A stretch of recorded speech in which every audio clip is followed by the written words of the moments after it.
राधे कृष्ण आप सभी को। आज की वीडियो में सुनेंगे महान भक्त शिरोमणि कर्माबाई जी के बारे में। आपने देखा होगा कि भगवान कृष्ण के मंदिरों में अक्सर खिचड़ी का भोग लगाया जाता है। यहाँ तक कि उड़ीसा के पुरी में स्थित जगन्नाथ जी के मंदिर में तो हर रोज़ सुबह सबसे पहला भोग खिचड़ी का ही लगाया जाता है। इसके पीछे भी एक कहानी है एक माँ की ममता से जुड़ी हुई। पौराणिक मान्यताओं के अनुसार भगवान कृष्ण की परम उपासक थी कर्माबाई। भक्त शिरोमणि कर्माबाई ने कृष्ण भगवान को कई बार साक्षात अपने सामने बैठकर खिचड़ा खिलाया है। कर्माबाई का नाम हमने बहुत बार सुना है, लेकिन क्या आप उनके जीवन के बारे में जानते हैं? आज की वीडियो में हम जानेंगे कैसे भगवान कृष्ण कर्माबाई जी का खिचड़ा खाने आते थे। कर्माबाई को मारवाड़ की मीरा भी कहा जाता है। जब जब भगवान कृष्ण का उल्लेख आता है, कर्मा का नाम भी आता ही है। वे भगवान की महान भक्त थीं और कृष्ण ने उन्हें साक्षात दर्शन दिए थे। कर्माबाई जी सन 1615 में जीवणजी डूडी के घर राजस्थान के नागौर जिले के कालवा गांव में पैदा हुई थी। यह जिले का एक प्राचीन एवं ऐतिहासिक स्थल है। यह गांव कालूजी डूडी जाट के नाम पर बसाया गया था। भगवान की बहुत मन्नतें मांगने के बाद इनका जन्म हुआ था। नाम रखा गया कर्मा। कर्मा के चेहरे पर एक अनोखी आभा थी। बचपन से ही उनमें भक्ति भाव के संस्कार थे। जीवन राम स्वयं भी धार्मिक पुरुष थे और वे अपनी बेटी से बहुत स्नेह रखते थे। इसी माहौल में कर्मा 13 साल की हो गईं। एक बार जीवन राम को कार्तिक पूर्णिमा स्नान के लिए पुष्कर जाना था। उनकी पत्नी भी उनके साथ जा रही थी। वे कर्मा को भी साथ ले जाना चाहते थे, लेकिन एक समस्या आ गई। ये समस्या कि उन सब की अनुपस्थिति में भगवान को भोग कैसे लगाया जाएगा। इसलिए उन्होंने कर्मा को यह जिम्मेदारी सौंपी और बोले, बेटी, हम दोनों पुष्कर स्नान के लिए जा रहे हैं। तुम सुबह भगवान को भोग लगाना और उसके बाद ही भोजन करना। कर्मा ने यह जिम्मेदारी बड़ी आसानी से स्वीकार कर ली। इधर माता पिता तीर्थ यात्रा के लिए रवाना हुए, उधर घर पर कर्मा ने सुबह स्नान आदि कर खिचड़ा बनाया। उसमें खूब घी डाला और पूजा के लिए भगवान की मूर्ति के पास गई। एक ऐतिहासिक भजन कर्माबाई की भक्ति का प्रतीक है, जिसकी कुछ लाइनें आपको सुनाती हूँ। थाली भर के लाई रे खिचड़ो, ऊपर घी की बाटकी, जीमो मारा श्याम धनी, जिमावे बेटी जाट की। जब कर्माबाई मूर्ति के पास गईं, उन्होंने थाली सामने रखी और हाथ जोड़कर बोली, हे प्रभु, जब आपको भूख लगे तब भोजन खा लेना, तब तक मैं घर के बाकी काम कर लेती हूँ। वो तो यही सोचती थी कि भोग लगाने का मतलब है कि भगवान आएंगे और खिचड़ा खाएंगे।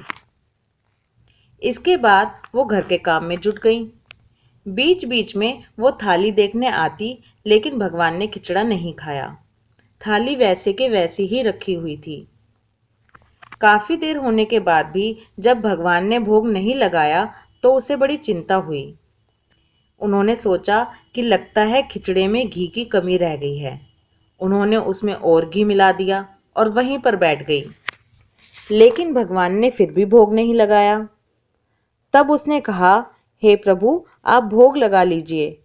माँ बापू पुष्कर नहाने गए हैं, आपको जिमाने की जिम्मेदारी मुझे दे गए हैं, इसलिए आपको भोग लगाने के बाद ही मैं खाना खाऊंगी, क्योंकि उसके बापूजी कहकर गए थे कि भगवान को खिलाकर ही तुम भोजन करना।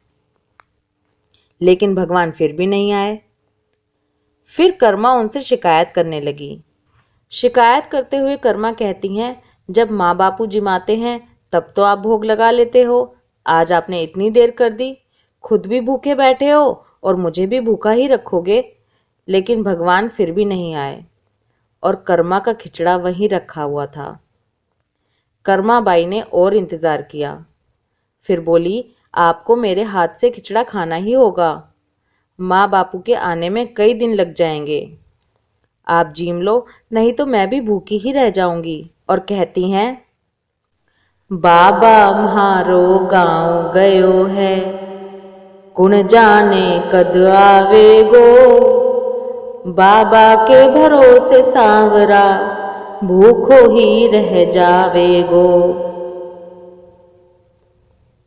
और शिकायत करते हुए ये भी कहती हैं कि बाबा तो तुम्हें रोज़ाना अच्छी अच्छी चीज़ें बनाकर भोग लगाते थे, अब मुझे तो कुछ बनाना आता नहीं, इसलिए मैंने खिचड़े का भोग लगाया है।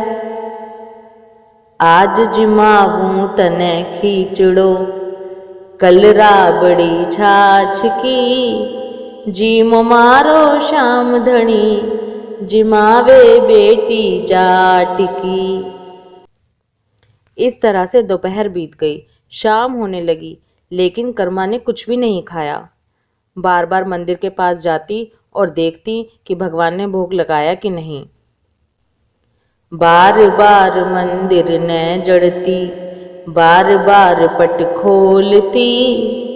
जी में कैया को निसावरा, करड़ी करड़ी बोलती। तू जी मैं जद मैं भी जीमूं, मानु न कोई लाट की। जीमो म्हारो शाम घणी, जिमावे बेटी जाट की। कर्मा की पुकार सुनकर श्री कृष्ण को आना ही पड़ा और बोले, कर्मा तुमने पर्दा तो किया ही नहीं, ऐसे मैं भोग कैसे लगाऊं। ये सुनकर कर्मा बोली कि बस इतनी सी बात, और उन्होंने अपनी ओढ़नी से ओट कर दी। पढ़ दो भूल गई रे सांवरिया, पढ़ दो फिर लगायो जी। धावलिया के ओट बैठ के, शाम खींचड़ो खायो जी। भोला भक्ता सू सांवरा, अतरी काई आट जी। जीमो म्हारो शाम घणी, जिमावे बेटी जाट की। कर्मा ने पर्दा किया और श्री कृष्ण ने उसी की छाया में बैठकर खिचड़े का भोग लगाया। प्रभु ने बड़े चाव से खिचड़ी खाई और कर्मा बाई भगवान को पंखा झलने लगी। थाली पूरी खाली हो गई। कर्मा बोली कि भगवान बस इतनी सी बात थी तो पहले ही बता देते, आप खुद भी भूखे रहे और मुझे भी भूखा रखा। इसके बाद कर्मा ने भी खिचड़ा खाया। अब तो रोज कर्मा खिचड़ा बनाती और कृष्ण उसका भोग लगाने आते। जब तक कर्मा के माँ पिता तीर्थ यात्रा पर रहे, रोज यही सिलसिला चलता रहा। कुछ दिनों के बाद माँ और बापू दोनों पुष्कर से घर लौटे। कर्मा ने बताया कि रोज भगवान कृष्ण उसके पास आते और खिचड़े का भोग लगाते। उसने पहले दिन हुई परेशानी के बारे में भी बताया। ये सुनकर माता पिता आश्चर्यचकित हो गए।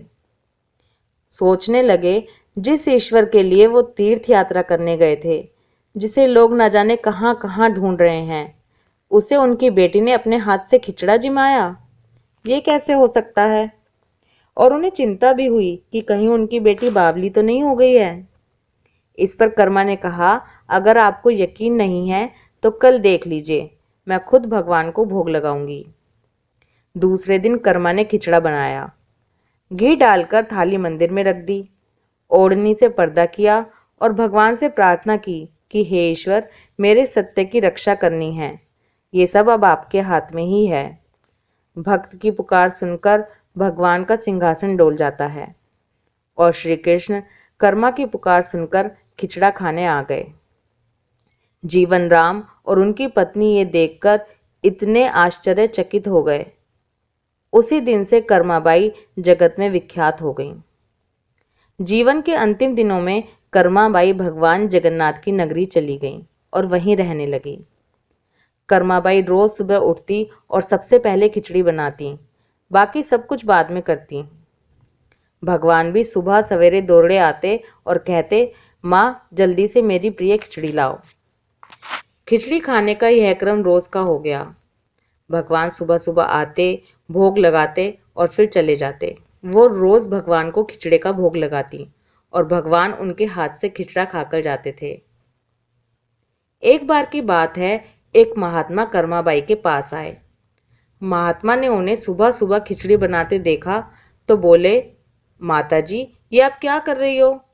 सबसे पहले नहा धोकर पूजा करनी चाहिए, लेकिन आपको तो पेट की बड़ी चिंता है। तो कर्माबाई ने उन्हें बताया कि क्या करूं महात्मा जी, संसार जिस भगवान की पूजा अर्चना करता है वही सुबह सुबह भूखे होते हैं और मेरे पास आकर खिचड़ा मांगते हैं, इसलिए मैं सारे काम छोड़कर सबसे पहले खिचड़ा बनाती हूँ। महात्मा कर्माबाई को समझाने लगे, माता जी तुम तो ऐसे भगवान को अशुद्ध कर रही हो। सुबह स्नान के बाद पहले रसोई की सफाई करो, फिर भगवान का भोग बनाओ। फिर अगले दिन कर्माबाई ने यही काम किया। अगले दिन भगवान सुबह आए और कर्माबाई से खिचड़ी मांगने लगे। तो कर्माबाई ने कहा, प्रभु अभी मैं स्नान कर रही हूँ, थोड़ा रुको। थोड़ी देर बाद भगवान ने फिर आवाज़ लगाई, जल्दी कर्मा मेरे मंदिर के कपाट खुल जाएंगे, मुझे जाना है। कर्माबाई फिर बोली, मैं अभी रसोई साफ कर रही हूँ। भगवान भी सोचने लगे कि आज कर्मा को क्या हो गया है, ऐसा तो पहले कभी नहीं हुआ। फिर जब कर्माबाई ने खिचड़ी परोसी तब भगवान ने झटपट करके जल्दी जल्दी खिचड़ी खाई, मगर आज की खिचड़ी में भगवान को वो स्वाद नहीं आया। भगवान जल्दी से खिचड़ी खाकर और पानी पिए बिना ही मंदिर में पहुंच गए। मंदिर के बाहर उसी महात्मा को देखकर भगवान सब कुछ समझ गए। मंदिर के पुजारी ने मंदिर के पट खोले तो देखा भगवान के मुंह पर खिचड़ी लगी है। तब पुजारी जी ने पूछा, प्रभु जी ये खिचड़ी आपके मुख पर कैसे लग गई? तब प्रभु जी ने पुजारी जी को सारी बात बताई और कहा, ये जो महात्मा आपके यहाँ ठहरे हुए हैं उन्होंने मेरी माँ को गलत पट्टी पढ़ाई है। पुजारी जी ने महात्मा जी से जाकर सारी बात कही और समझाया कि भगवान भाव के भूखे हैं। इतना सब कुछ सुनकर महात्मा जी बहुत घबरा गए और कर्माबाई के पास जाकर कहा, माता जी मुझे माफ़ कर दो, ये नियम धर्म तो हम संतों के लिए है। आप तो जैसे पहले खिचड़ी बनाती थी वैसे ही बनाएं। आपके भाव से ही ठाकुर जी खिचड़ी खाते रहेंगे। ठाकुर जी रोजाना कर्माबाई के पास जाते और खिचड़ी खाते। और फिर एक दिन आया जब कर्माबाई के प्राण छूट गए। उस दिन पुजारी ने जब मंदिर के पट खोले तो भगवान की आंखों में आंसू थे। जब पुजारी जी ने भगवान से उनका कारण पूछा तो भगवान ने कहा कि पुजारी जी आज मेरी माँ इस धाम को छोड़कर मेरे निजलोक को विदा हो गई है। अब रोज सुबह सुबह मुझे इतने भाव से खिचड़ा कौन खिलाएगा? तब पुजारी जी ने कहा, प्रभु जी हम कोशिश करेंगे और आपको माँ की कमी कभी महसूस नहीं होने देंगे।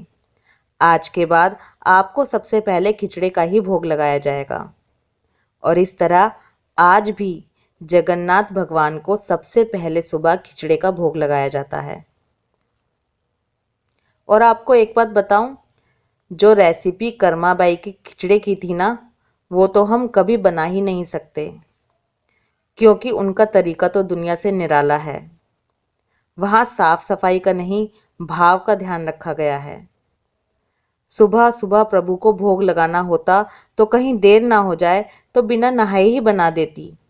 अब इतने खिचड़ी बन रही है तो क्या करूं? तो चूल्हे के पास बैठकर दातून ही कर लेती, क्योंकि भगवान तो भक्त का भाव देखते हैं, भगवान तो भक्त का प्रेम देखते हैं। तो ये थी कर्माबाई की कहानी और यही कारण है कि जगन्नाथ जी में सुबह सबसे पहले खिचड़े का भोग लगाया जाता है। भक्ति हो तो कर्मा जैसी सांवरिया घर आवे गो, भक्ति भाव से पूरन होकर हरख हरख जस गावे गो। साचो प्रेम प्रभु में हो तो मूरत बोले काठ की, जी मुम्हारा श्याम घणी जिमावे बेटी जाट की। राधे कृष्णा।